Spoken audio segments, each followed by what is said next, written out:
Hello and welcome to Neuro Nomads. We are two expat moms raising neurodiverse kids all across the world.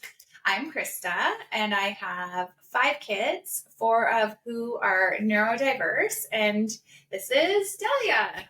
And I have 3 kids, and also who are all, I think, neurodivergent is what the kids are saying. Oh, these neurodivergent. days. Because neurodiverse is like everybody's neurodiverse, Right. including neurotypical. Yes.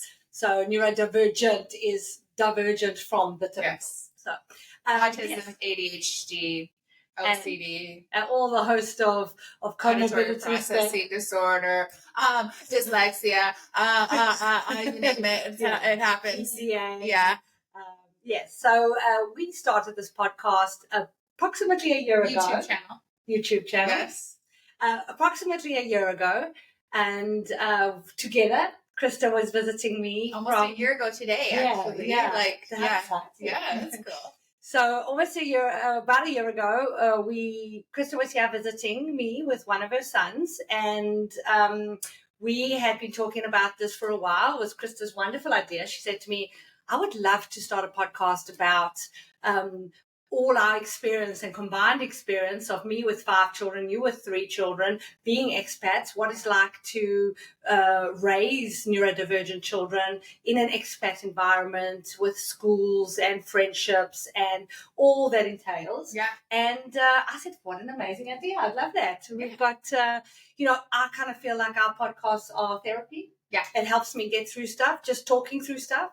And sometimes you get a new perspective just talking about somebody else's experiences, and what works for you sometimes works for me as well, and vice versa, and sometimes it doesn't. So at least we can get a couple of different opinions, and then we can help each other. Yeah. And so that's our goal of the podcast. And now, a year later, we've come full circle. Krista is back with a different one of your sons. Child. We have had the most amazing time. Yes, together. we've had a lot of fun. Yeah.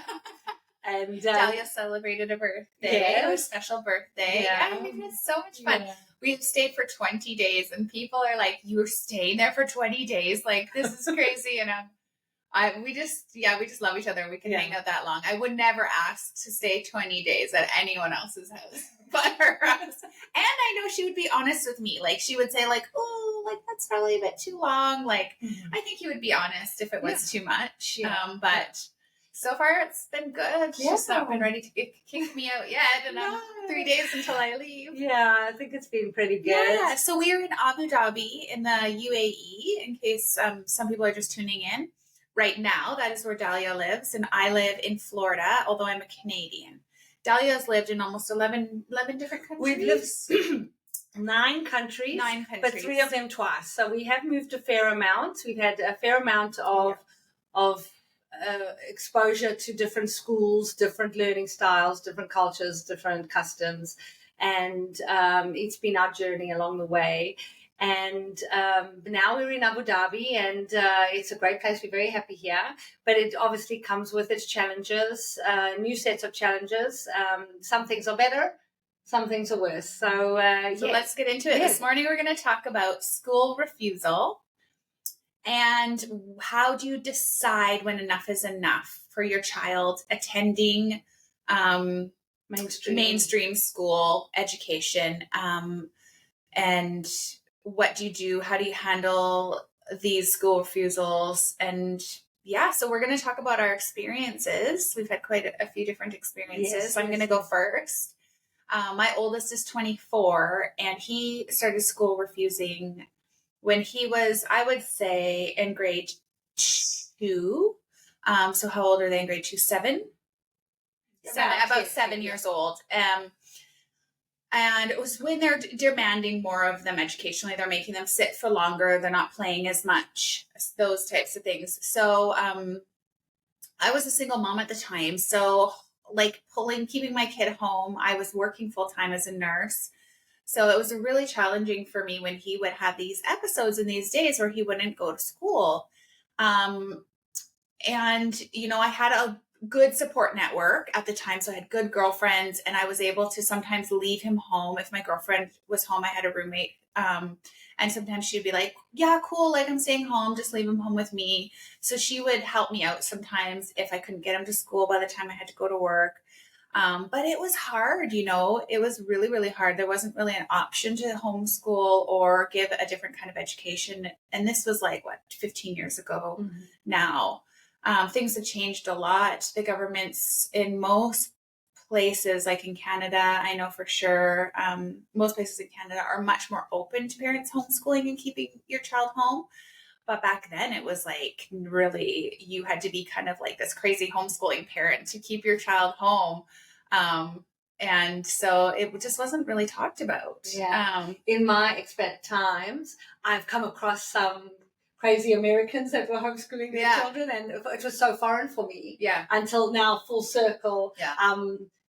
Have made the decision to take my youngest son out of school, and we'll get into that a bit later. But when I first started seeing it, it was only for crazy people that enjoy spending time with their kids.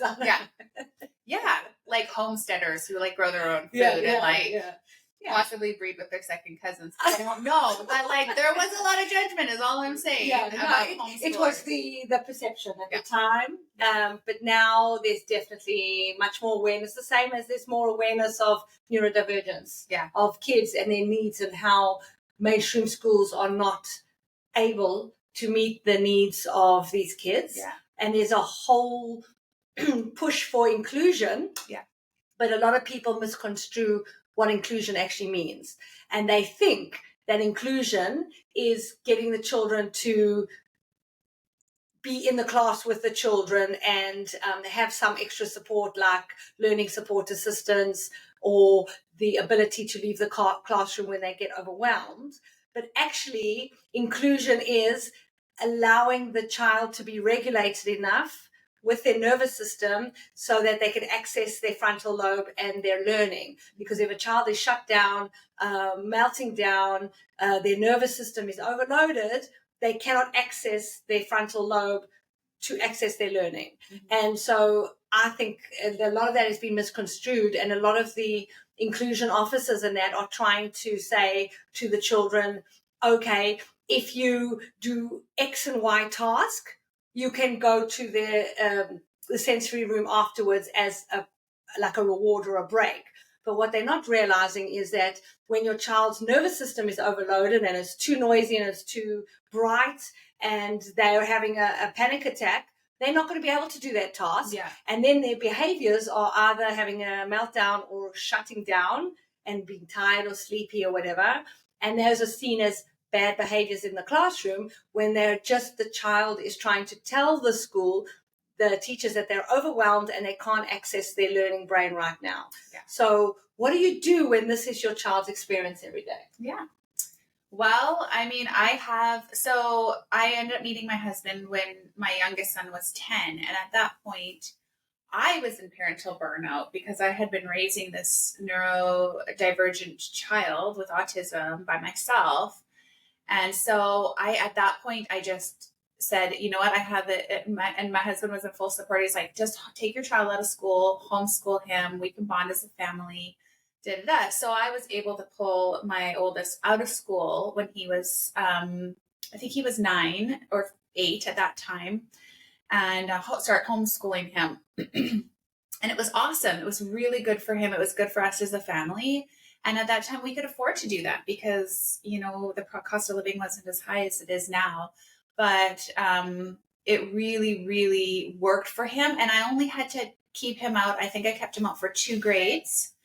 And then he was able to regulate himself, get through whatever was happening, because sometimes they can get these hormonal surges, which make it much harder, for a season of time. Then I was able to integrate him back into school. And with all my children, I have pulled them out at times for years and then not kept them the whole time out, like I'll do a year of homeschooling and then they're doing better. They want to go back into school, and I put them back into school at that time, and they've done really well. So my daughter, when she's adopted, and so when we adopted her, she's neurodivergent, and she has auditory processing disorder and some learning challenges, and she had trauma. So she hated school. She wasn't going any more than 3 hours a day when I got her. And then I homeschooled her for a year, got everything, she just completely changed. Her nervous system calmed down. She was able to regulate herself, and she transitioned very smoothly back into school. And she's been in school ever since, and she's thriving, getting A's now. Mm-hmm. So, I mean, you really have to look at the child individually, is what I've learned. And so now my youngest, who's 10, we've moved to Florida from the UK. He's gone into the public school, and he's not doing well this year. And this is a common age I've noticed with all my kids at around that age 10.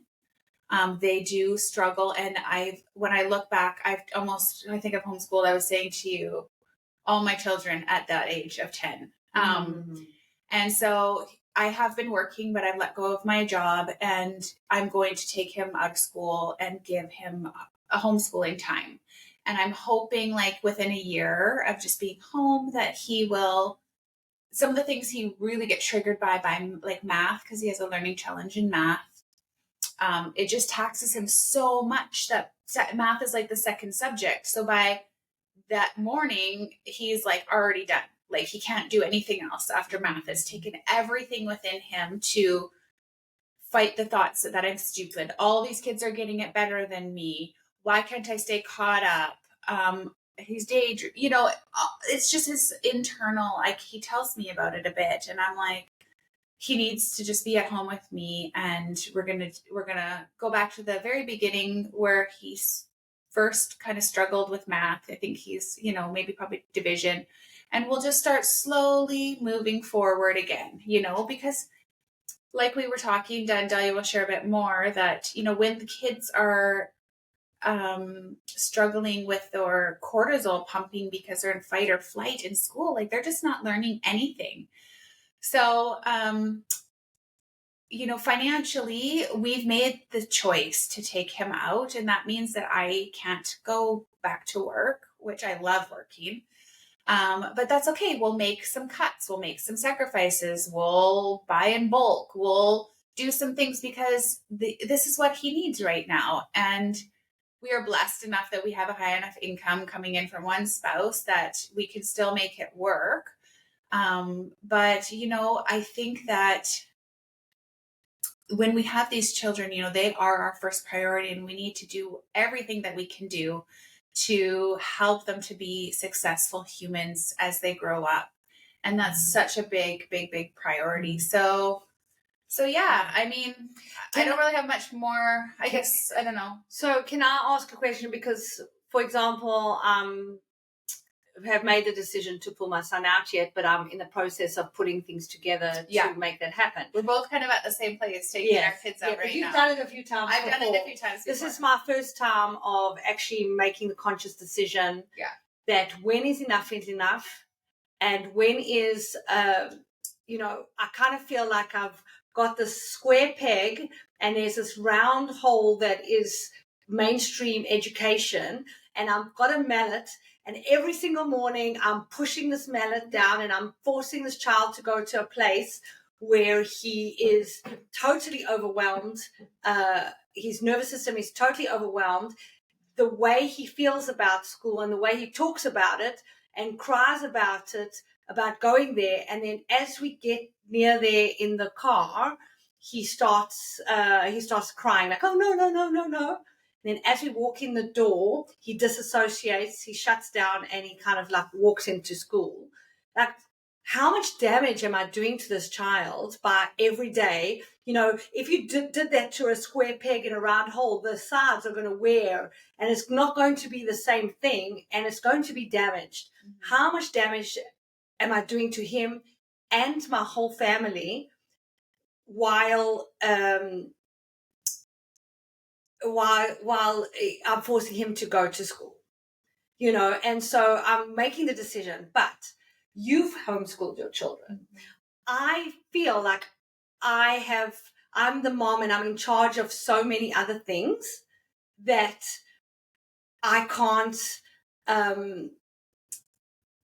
actually teach him effectively. Mm-hmm. You've taught your kids. I want to get a tutor. I was super overwhelmed. Yeah. And there's a great book I can recommend. But I was super overwhelmed because I I don't mind teaching kids. Like, I'm fairly good at teaching kids, but when it comes to teaching your own kids, I think that's different than teaching somebody else's child. They just don't want to learn that from you so readily. And so I have struggled with teaching my kids, and some of my kids, like, they just don't want to learn from me. Like my daughter, for instance, like by the end of that first year of teaching her, she was like, I don't want you to correct anything, she needed a third person to be the teacher, give the corrective feedback.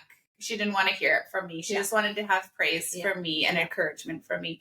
So I think each child is different, but there's so many resources out there. And we were talking about, what's great about homeschooling your child, if you're able to, is you can develop a curriculum around what they love. So for instance, my son is absolutely obsessed with space. He loves space. Mm-hmm. So I'm going to get him doing planet calculations to do math, and writing a little report on the solar system and making a solar system. And so I can do art, science, socials, math, like all around the thing that he's interested in. And they have like Minecraft curriculums. I mean, they have so much resources out there that you can get for free even. And a lot of, like in Florida, they have a homeschooling library where you can go and like rent or borrow resources for free. And there's homeschooling groups that you can connect with on Facebook. So it's out there, and also there are these schools for neurodivergent kids that, if the school, we did go and look at some of the schools in our area that were geared for autistic children, but because my son's quite high functioning, it just wasn't a good fit for him at this time. Maybe something I'll explore next year, if I'm done, if I feel like I can't kind of homeschool long term and he doesn't want to go back into the mainstream school, then that's something I could look at. Those schools are available and you should check them out in your area if you're thinking the public school is just not accommodating my child. I mean, these teachers don't have enough resources. I mean, they really don't. They have like 20 something children, and a lot of them are neurodiverse. A lot of the parents don't give a crap, like not to be rude, but they don't know what to do either. So they just send their kid off to school because they're working, they have stress, they're not so aware. And then these teachers are having to deal with these terrible situations of all of these kids intermixing. It's a lot. So for me, I'm happy to do the kind of the fun or art activities. Like there's a lot to do in Abu Dhabi as art studios, and there's lots of like sensory experiences around, and those things I'm really happy to do. However, I don't think that I'm equipped to do the math learning and the English grammar and things like that. And so I'm happy to do cooking classes with him. I'm happy to take him to galleries and museums and do fun fun activities that he loves, and science experiments, yes.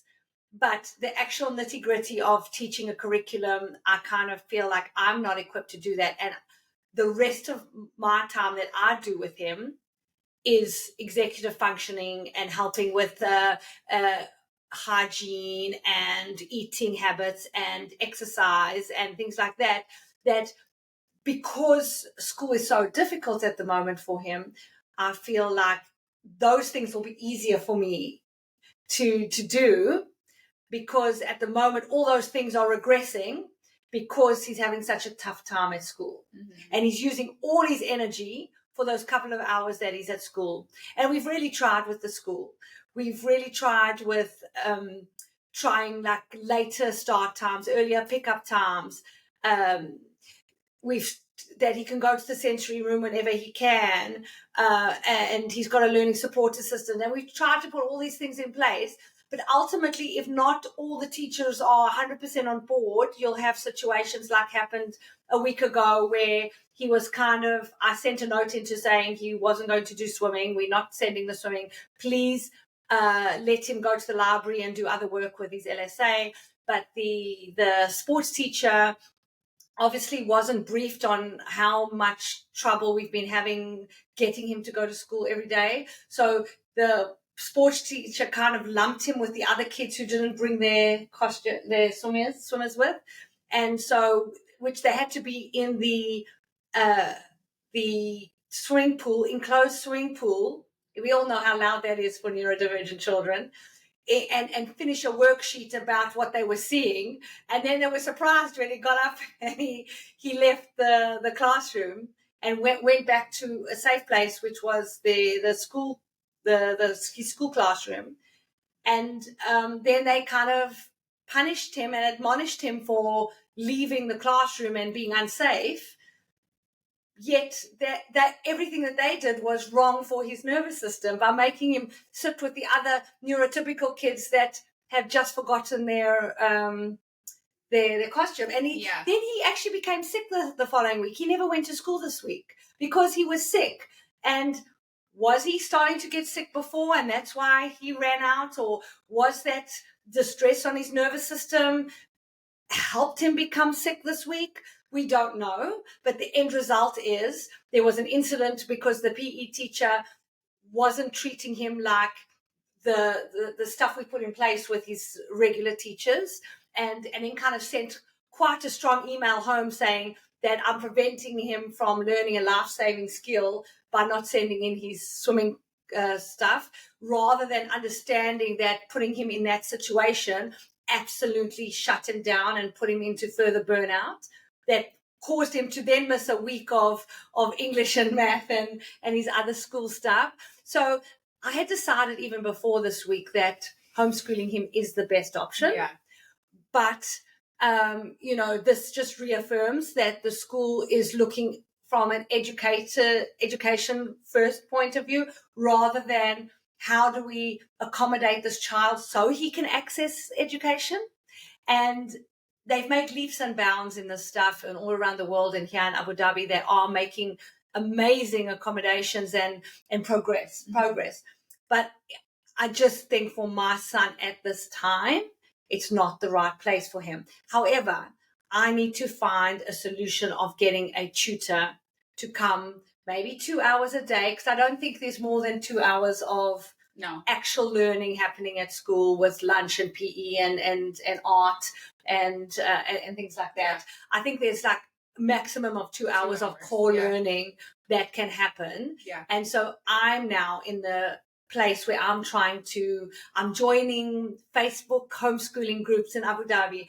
I'm seeking out professionals that help you put curriculums in place, or maybe find me the tutors that I can find. And I'm joining like every whiff of a WhatsApp group I can find of neurodivergent families in Abu Dhabi, homeschooling families in Abu Dhabi. And I'm like, as soon as I hear it, I'm like, let me join. And I'm starting to collate a support system, because I do not know what I'm doing. I've never homeschooled before, and it's a very daunting task. Mm-hmm. But I know, and that's why, as much as I want to pull him out now and not have these next 4 months of trauma for him and my family, I need these months to prepare him and to prepare me, and put all these things in place, and so that I can successfully homeschool him. And he knows that he's going to school now in preparation to homeschooling next year, and he feels if he graduates from 5th grade, that's an achievement. It's lower elementary school, he graduates from that, and they have an even graduation ceremony at school. And I think that's important, feeling of accomplishment, with the knowledge that next year we're going to focus on his healing his nervous system, calming everything down, putting emphasis back on executive functioning, of doing therapies to help his confidence, rather than putting him in a classroom where he can see that he's struggling behind kids in certain aspects. And so healing him with the view to, when he's old enough and more mature enough and has the tools and strong enough and his nervous system is healed enough, maybe there will be a schooling option for him for high school. Yeah. So maybe 6th, 7th, 8th grade will be a home learning situation, and maybe high school we could find him some kind of thing, or maybe at that point he'll be strong enough to do just an online schooling kind of situation. We don't know, But all I know is what's happening right now is not working. Yeah. It's not working for me. It's not working for him. It's not working for the rest of my kids that are being ignored by me because I'm so focused on this battle of trying to convince him that it's an okay place to go to. Mm-hmm. And I've said this many times. If he was at school and he spoke about home the way he speaks about school, and he said to them, please don't make me go to that place. Please, I'll do anything. You can take away all my electronics, take away everything. Please don't make me go home. Please, I'll do anything. I'll write a novel. I'll do anything. Please don't make me go there. I can never have electronics again, but just please don't make me go there. They would be calling Child Protective Services and removing him from our home.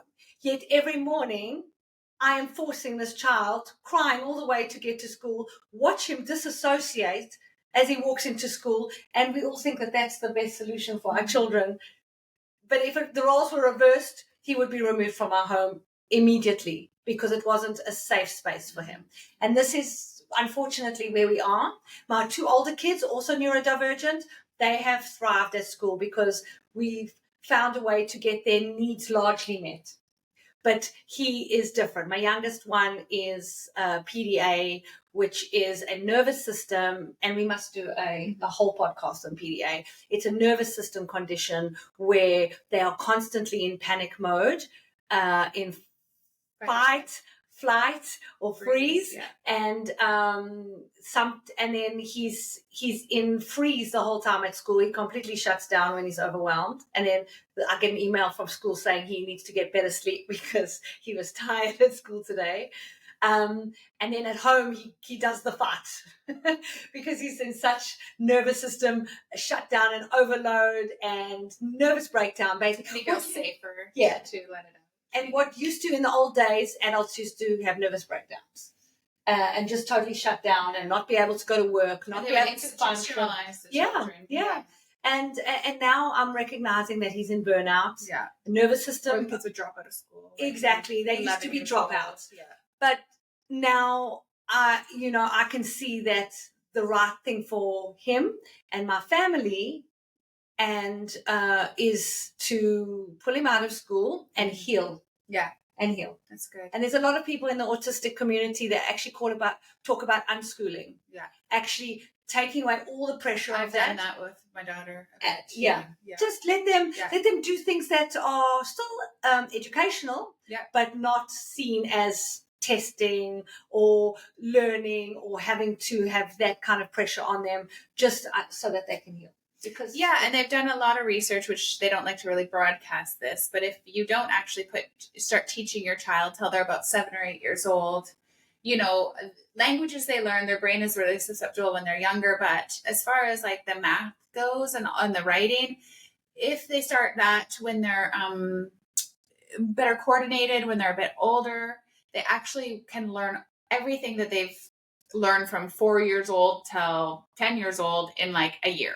Yeah. Like honestly, they just they just learn it because they're ready to learn it at that time. Their brain is developed and they're everything. So it's just interesting when you start doing research. But I think the key things that I hear you saying are for our listeners, like if you're wondering if your child is in adrenal burnout or meltdown and needs some time to kind of heal.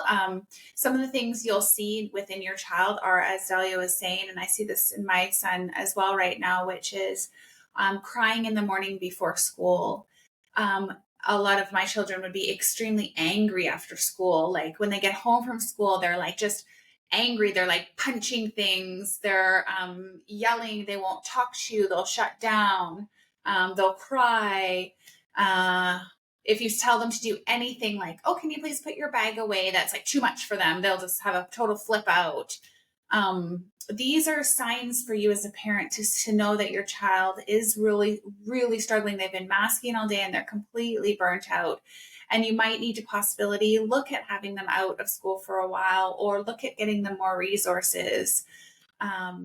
Because like Delia said, if these children are in these fight, flight, or freeze all day long at school, they're really not learning.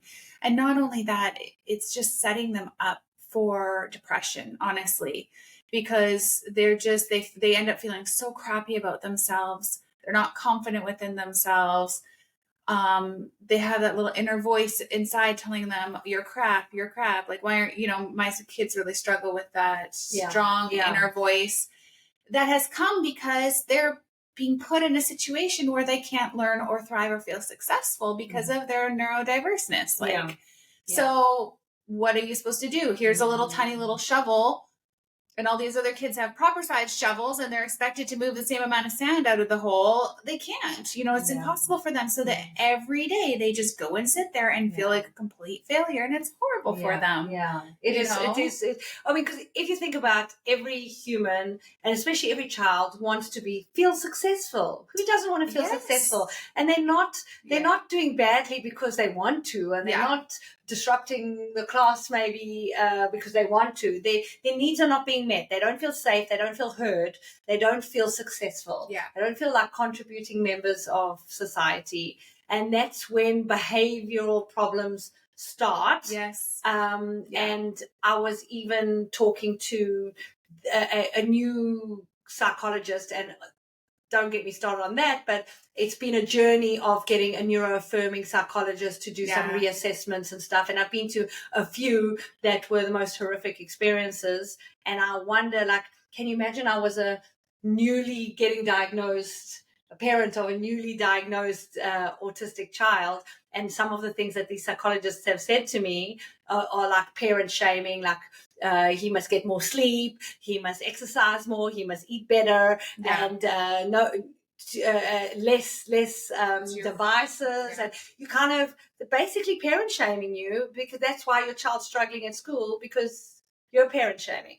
Anyway, I found somebody that's really neuroaffirming, and we're doing some testing next week, which is really going to help me in this journey of what are his newly assessed needs now, from opposed to 3.5 years ago when he was 7. He has different strengths and different needs now, so that we can then put in place the homeschooling and stuff like that, what he needs.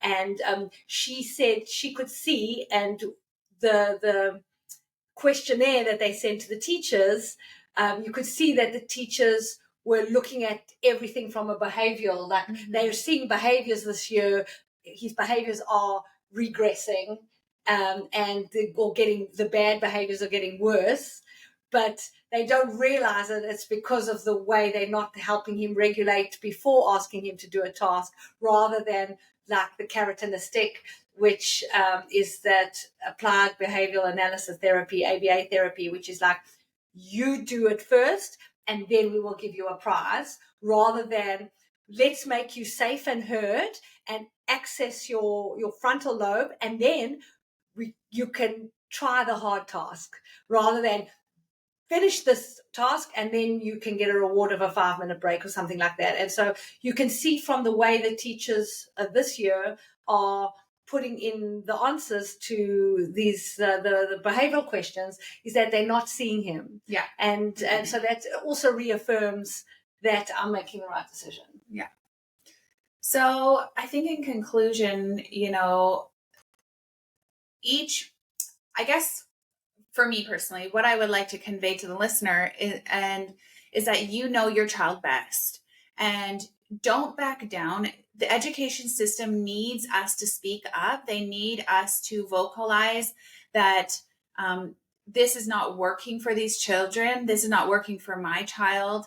You need to know that you are empowered to speak up on your child's behalf, that if you sit into a meeting with your teacher or principal or counselor and they start parent shaming you, telling you, you're not doing a good enough job, or advice, whatever they're saying, like how they did to you, Dahlia, and they have done to me as well in the past, that you have a voice to speak up and you have a voice to say, no, my child is neurodivergent and this is what my child needs. Like, you cannot treat him like this or this. Let's talk about solutions. Let's talk about how we can think outside of the box. Let's talk about a later start time, an earlier start time, a safe place for the child to go, using a device instead of expecting them to handwrite because they're they can get dysgraphia. Their hand gets tired. They can't keep up, and then they get lacking behind. why don't we give them a device to use instead so they can feel successful? Yeah. As a parent, you need to speak up. You need to let your voice be heard, because your child is your number one priority. To these teachers, as much as they love your kids, they're one kid out of 20. They're burnt out. They don't have, you need to have a voice and speak up. I think now is the time that we need to speak up so the education system can begin to change and modify. There's so many more children diagnosed now than ever before with these neurodivergent issues. And teachers will tell you, like, they cannot get these children to learn and sit still, take in the knowledge, test well. Tests aren't working anymore. That's not, so it's time for the education to shift. But if we don't speak up, then it will not. It will never. Yeah. So I think as mom, to moms, to whoever is listening, you're loved, as a parent, and we see you. We want to encourage you that you're not alone. Yeah. It is hard. Yeah, it is hard to see your child crying, biting himself, melting down, refusing to go to the toilet, whatever is going on with them, prying them off of the device because they're so like, it's their only safe space. It's their only safe. Yes. Yeah. They just, because they are so burnt out, they are not getting their needs met for 8 hours a day when we're sending them to school. Yeah. 100%. Yeah. And that's why we started this podcast, because it's a therapy for us. We get to talk to each other. We get to feel that we're not alone. And we want to, everybody that watches this and listens to this, know that there are other people like you in the world that are struggling, and where kids are struggling, and we know what it feels like, and we can support each other. Yeah, exactly. Mm-hmm. And don't back down. Like, I remember when I was younger, I just took it all in. I was like, you took in the shame. I'm not consistent enough. Maybe I didn't eat organic, or it was that, whatever it was when I was pregnant that made this, I blamed myself constantly. And now I feel like the narrative is so different for me. I can advocate for my child. I can speak clearly and speak up. And I want to encourage you too, that you can also speak up and don't allow people to parent shame you. Yeah. Your children are gifts. Yeah. They are brilliant. They have so many gifts and talents that are just getting shut down because they're not they can't access it, because these are so shut down. Future leaders of this next generation, and they're needing to have their little confidence built up instead of torn down every day. So 100%. Yeah. Okay. Well, let's end it there. Yes. We'll link some good books below if you're thinking or exploring homeschooling. Okay. You're more of an expert in homeschooling than I'm on the beginning of my journey of homeschooling. And in our Facebook community, I will, as I find out things, I will post and things like that as I go on my journey. I'm right in the beginning of the finding out of what homeschool is going to be like, and putting in place and stuff like that. Yeah. So you definitely are more experienced in that. Yeah. I have some good books I can put in. Okay. We'll see you later. Yay. Love you guys. Bye. Bye.